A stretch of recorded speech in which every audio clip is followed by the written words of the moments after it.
Thanks everybody for being here today. Make sure again you get a raffle ticket for a $50 Amazon gift card to be given away at the end of this talk. It only goes 20 minutes. My name is Roger Grimes. I'm with KnowBe4. KnowBe4 is the world's largest security training vendor. I'm Roger Grimes. Been doing computer security for 32 years. Just finished writing my 11th book on computer security. It was called Cryptography Apocalypse. It's about the quantum crypto and how quantum crypto is going to break modern day encryption. If you don't want to buy the book, I just released two big kind of white papers on Spiceworks. Did a white paper yesterday about the quantum supremacy break that happened over the weekend. And then another one just today, like an 8-pager going, hey, have you ever wanted to learn about quantum physics? What the hell quantum physics mechanics are? And that it's a shorter white paper that shouldn't make your head hurt too much, although all the comments so far said it's making their head hurt, but it was not my intent. But if you want to know what quantum mechanics or physics are, go take a look at those white papers. I'm going to be talking about multi-factor authentication attacks. This talk typically is an hour and a half long, and the whole reason I made the talk is a year and a half ago, Kevin Mitnick did a demonstration hack of how he hacks around multi-factor authentication, and the media was calling us, the world just seemed to be on fire, and they wanted to know, how did we hack around multi-factor authentication? And I was surprised because I've been hacking around. I've been a paid penetration tester for 20 years of my life, and I've broken into every company I've been hired to break into in an hour or less, except for one company that took 3 to 5 hours because it's my second time back. But I was paid to break around multi-factor authentication all the time. You can break around any multi-factor authentication, but I was shocked that a lot of people didn't know that. And a lot of people don't know that even if you have multi-factor authentication, someone can send you a simple phishing email and completely just get around it like it wasn't there. And people didn't know that. And if you don't know that, then maybe you're not training your users in the right way. So I created a talk called the 10 ways to hack multi-factor authentication, and then went to the 12 ways. I'm now up to 38 ways, but I don't update the talk because it's just too hard to keep renaming the folders. But the main ways you get around multi-factor authentication include social engineering, technical attacks, could be a physical attack as well, where they're stealing something or stealing your fingerprint or something like that. Most methods include 2 or more of these methods. I meet a lot of multi-factor authentication people that go, hey, you got around my multi-factor authentication solution, but you didn't really hack my solution. You hacked something that relied upon like DNS or something like that, or send a user a phishing email. And what I tell people is, I'm sorry that the hackers can't just hack your product in the lab, because in real life, they get to do all kinds of ways to hack around your product. And if you tell your customers that that multi-factor authentication method's unhackable and someone gets around it, they're going to be surprised. And it's not to say multi-factor authentication is bad. Multi-factor authentication is really, really good, but it can be hacked around just like anything else. On average, out of the 38 methods I've found to hack around multi-factor authentication on any particular solution, I can easily apply 5 to 7 of those techniques to any solution.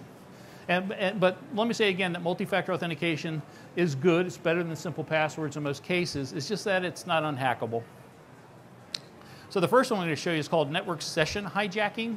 There's a lot of different ways. Oh, by the way, this is a 20-minute. I did mention it's a 20-minute talk of the hour and a half talk. If you'd like to see the full presentation, you can go to our website, or you can email me at rogerg@knowbe4.com, and I'll send you the full deck. This is a smaller deck. But you can accomplish network session hijacking a bunch of different ways, but the way that we're going to show you today is what's called a man-in-the-middle attack, where someone gets a phishing email. It's going to have a fake link that looks like somebody, like a real LinkedIn linked. And when the person goes there, they're really going to be going to the attacker's website, but it looks like LinkedIn, and then everything they type in gets proxied to LinkedIn, and then everything that LinkedIn does gets proxied to the end user. The end user is going to be prompted to put in their code that they get sent to their phone, and when they put that in there, it's going to legitimately log them in to LinkedIn, but the attacker is going to capture the resulting access control token. Every time you successfully log into an application or an operating system, there's always some token or ticket, a Kerberos ticket or an NT token or a cookie, which is a text file that is sent to the end user. And if you have a man-in-the-middle attack, they can capture that token, and it's like they're the end user. So that's the attack I'll show you in a minute, show you the video. But again, a bad guy is going to convince a person to visit a rogue website, usually name-alike, look-alike, sound-alike website, which then gets them to a proxy server that proxies all the information between the two, prompt the user to put in the multi-factor authentication credentials, which the bad guy relays to the real website. Bad guy logs into the real website, drops a legitimate user, takes over control of the user's account. So this is a longer demo. It's about 6 minutes long. I'm going to kind of have to shortcut the demo a little bit. I'm going to talk around it just because we only have 20 minutes today. And I'll start the demo here. So Kevin's showing you that he's, Kevin Mitnick, our Chief Hacking Officer. has got an email. One of these emails is kind of a fake email in here that people don't know about. Let me get up to that section. Here we go. So he's going to open the email, and it's this email saying, "Hey, Kevin, I read your Adventures in the Ghost in the Wires book, and I'd like to connect with you. Are you interested?" And I get about 10 of these every day from people around the internet that want to connect to my account. But what people didn't see here is that this link up here doesn't say LinkedIn. It says LLNKED. Kevin literally registered this website and was there for a couple of weeks before Microsoft banned it and pushed it out there. But he was able to create the fake website.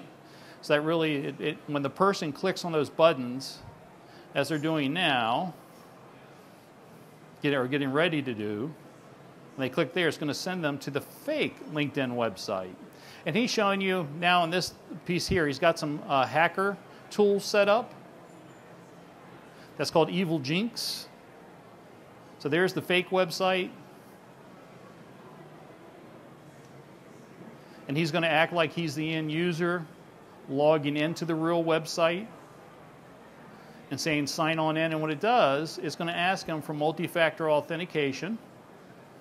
And again, that's really the fake website. It's not to the right LinkedIn website. It's to the fake website. But then it's going to prompt him for the multi-factor authentication code, which gets sent to the real user, which the real user then inputs. It says verify. And then it puts them into the real website. So everything looks kind of normal. They may say, oh, there's this, hey, do you want to store the password, or do you want to register your device? Some simple prompts that I think all of us get even when we're legitimately logging into our real websites.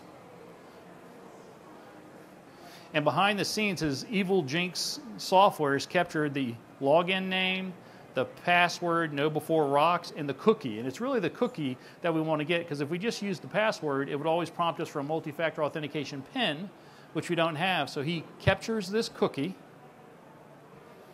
that he's captured because of a man-in-the-middle attack. Here he goes, capturing the cookies. He's going to copy it. Then, as the attacker, he's going to open up a new session of Chrome, or whatever browser that is, go to the real LinkedIn website. Then he's going to insert the stolen cookie using the Developer Tools tab. He goes to Developer Tools. He posts that stolen cookie and basically just refreshes the screen. And boom, he's in. And that works on many, many different types of multi-factor authentication. Doesn't work on them all, but I'd say probably 90%. So what it kind of proves is that if somebody can trick you through a simple phishing email into going to the wrong website, and if you look at his website back in the beginning, it didn't have HTTPS enabled, but no one's really going to notice that. But it should. You should notice that, hey, there's no HTTPS on this fake website. That's the way it's not giving prompts or warnings or anything like that. So this is the demo that Kevin showed that literally just made the media people go crazy. And if you ever want to do this, there's the steps to do it. And he used a tool called EvilJinx. It's a free download. It's a tool that's been out for, I think, 10, 15 years. It's been cracking around multi-factor authentication for like 8 years. But literally, it's smart enough to know that it can even monitor the internet connection so that it waits for you to type in a keyword like LinkedIn or Facebook or something like that before it kicks in and starts stealing tokens. It's got a lot of sophistication in it. Again, this works against most multi-factor authentication, but it doesn't work against all. As a matter of fact, FIDO and FIDO2, if you've heard of that, the new multi-factor authentication methods, this doesn't work on that. But I've got 10 ways to hack around that as well. It's been used in real-world attacks. It was done to steal. They break into it using to steal people's cryptocurrencies all the time. Here's a guy complaining about it. He was using the Google app, the Google Authenticator app, where it sends that little code to you on the phone from Gmail or Google. The same thing, he got sent to a fake Binance website, which is kind of like a coin-based cryptocurrency trading site. Got tricked to the fake one.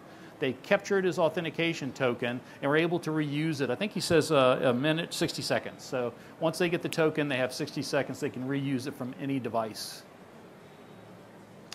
And there's where it's being used by Iranian phishers to bypass 2FA protections on Yahoo Mail and Gmail It's a very, I've been doing computer security 32 years. I've been writing about computer security for like since at least 1997. In 1999, I wrote my first article on network session hijacking, getting around multi-factor authentication, which is on was SMS on cell phones in South America. That's where they kind of started doing that. They were the first ones to use SMS authentication for bank logins, and the hackers were breaking it within months. Man in the middle, man in the endpoint attack. Certainly know that if your endpoint gets compromised by a Trojan or the device you're using, it's game over. They can do anything that you want to do. They can steal that resulting access control token. A really popular one was that first attack I told you I wrote about in 1999 called a Bancos Trojan, which means banking Trojan. Bancos in Spanish means banking. And essentially what happens is you get a virus or a Trojan or something that takes over your session or takes over your computer, and they literally have, there's tens of thousands of these today, and they just wait for you to type in a particular keyword that you're going to your banking site, your investment site, your PayPal site, whatever. Then it kicks in, it waits for you to successfully log on in, then it steals the access token, and it starts a second hidden browser session and takes all your money.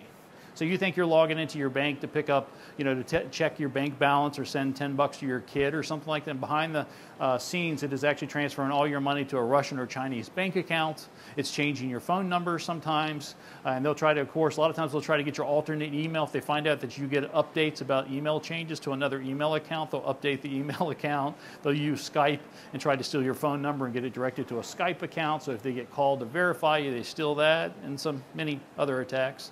But these have been around since 1999 at least, and they have stolen billions of dollars.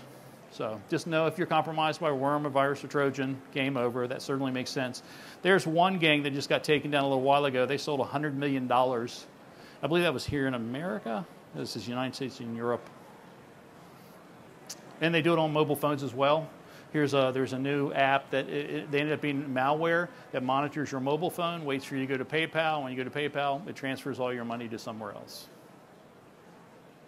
SIM swapping, so subscriber identity module, most cell phones have them. They used to be, and a lot of times still are those little micro SD cards that you have to put in the cell phone to make it work. It has all the information about your cell phone, about your provider network. It's different based upon whether you're with AT&T, Verizon Wireless, or T-Mobile or whatever. Usually has your telephone number, has a global unique identifier that's tied to you in your phone. And when you get a new phone, usually you have to take the old card out and put it into the new phone, or you have a new micro, these days there's a new micro SD chip that the phone company sends you, and then you call a number like #62 or something like that, and it downloads and inserts that SIM subscriber identity module onto the chip.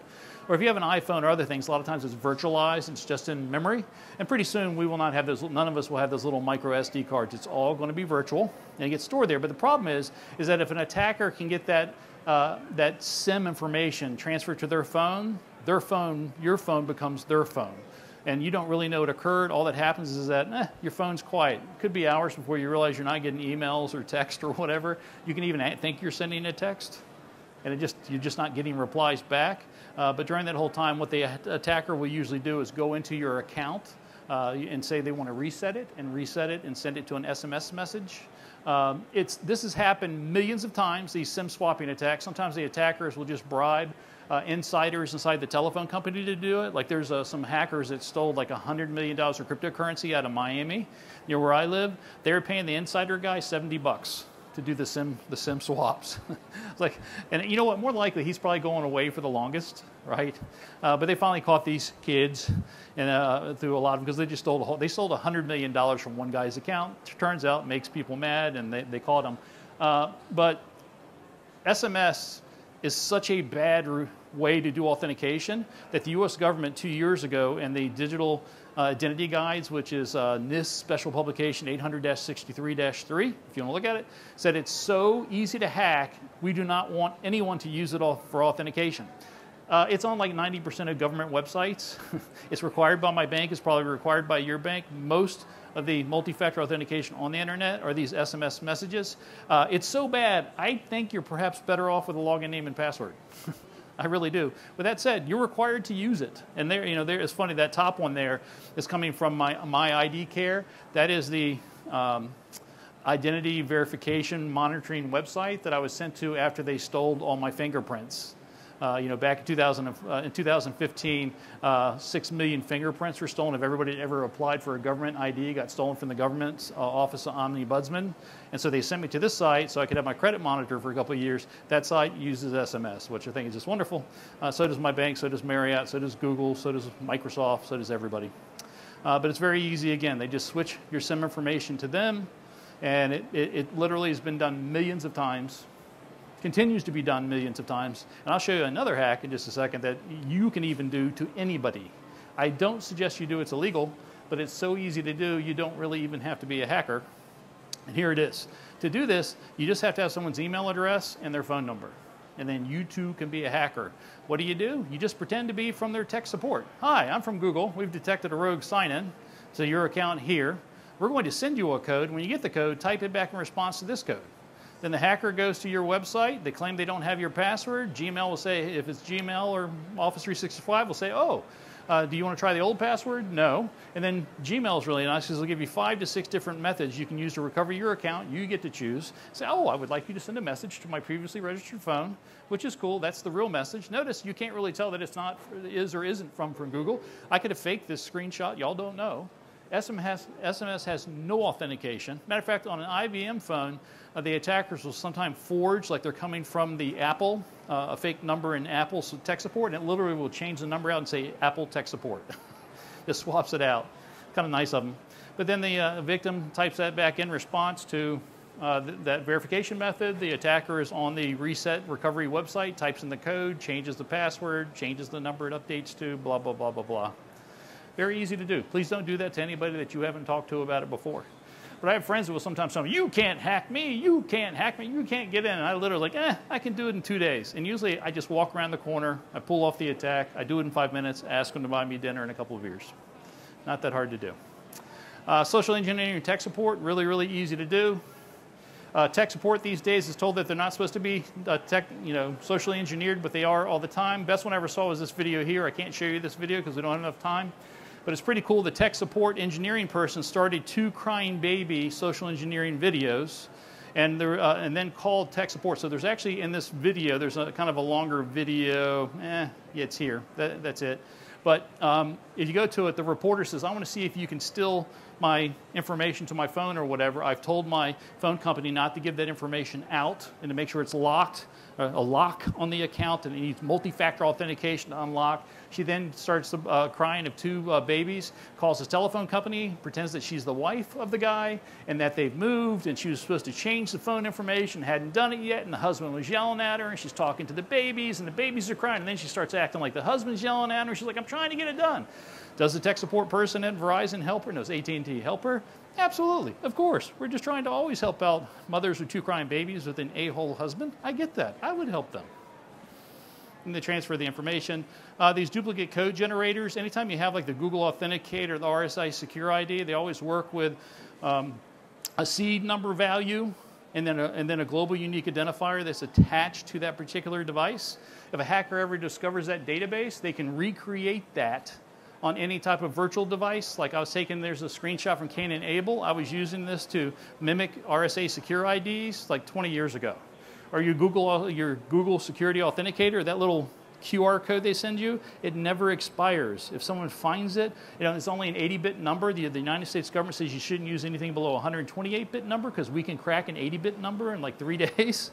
But the QR code uses stuff that's too small. But if you get a hold of this, the secret that's behind it, the seed value, anybody can make a virtual instance of that particular device as if it was you. And it happens all the time, although not as popular as all the other attacks. But you can right now go download Cain and Abel and see how it works. I got 2 minutes left. 2 minutes, there it is. Remember the QR code? If you ever get sent the QR code, you should delete it, don't keep it. Oh, these password reset recovery questions, the most horrible thing on earth. They should be outlawed. Whoever thought your mother's maiden name was some type of secret didn't understand what they were doing. Google did a study. I love this study. It says, on some recovery questions can be guessed on the first try, 20% of the time. That's not really hard. I'm assuming your password's better than that. 20% of the time people are unable to successfully recall their own answers. You should always answer all password reset recovery questions with not the real answer. What's your father's middle name? Pizza Pizza. Where's your favorite car? Pizza Pizza. First dog's name? Pizza Pizza. Whatever. Change it. Make it different for every website, every question. Sadly, you have to write it down. Never answer your password reset recovery questions with a real answer. As a matter of fact, Sarah Palin had her email account hacked. Some hackers, they guessed her password reset recovery questions when she was running for vice president in 2008 or 12 or whatever with John McCain. They said it took them 40 minutes of searching on the internet to find the answers to her 3 questions. Do not use password reset recovery questions. With that said, you have to use them. They force you to use them. Looks like I'm out of time. I think we got through like 12 or something like that. But yeah, one last one real quick as I finish up and we go to do the raffle. Is that every software program in the world has bugs. Every hardware program has bugs. So this is a bug in 2017 that every single device that was made with an Infineon generated RSA key length, so public-private key, turned out for all the years across hundreds of millions of devices, if someone got your public key, which the whole world can see your public key, they would immediately be able to generate your private key because there was a bug in the code. It applied to every Windows computer you ever met, most of the hard drives, most of the smart cards you had, TPM chips, all that stuff. When we found this out, there was a massive update. We still think there's over 100 million devices out there that still have the old code. With that said, thanks for putting up with me. We're going to do a raffle. How was that? That was 10, 12. I want to thank you all. And I talk like this all the time, even when I'm given an hour and a half to do this talk. So now we're going to do the raffle. Here you go. Okay. I tell you I need glasses. No, here we go. Okay. 950032. We have a winner. Lucky winner for $50. Thanks a lot. If you have any more questions or anything, you want the longer presentation, email me at rogerg@noble4.com. I'll be taking questions and answers right outside the hallway because the next person has to set up. Thanks for putting up with me.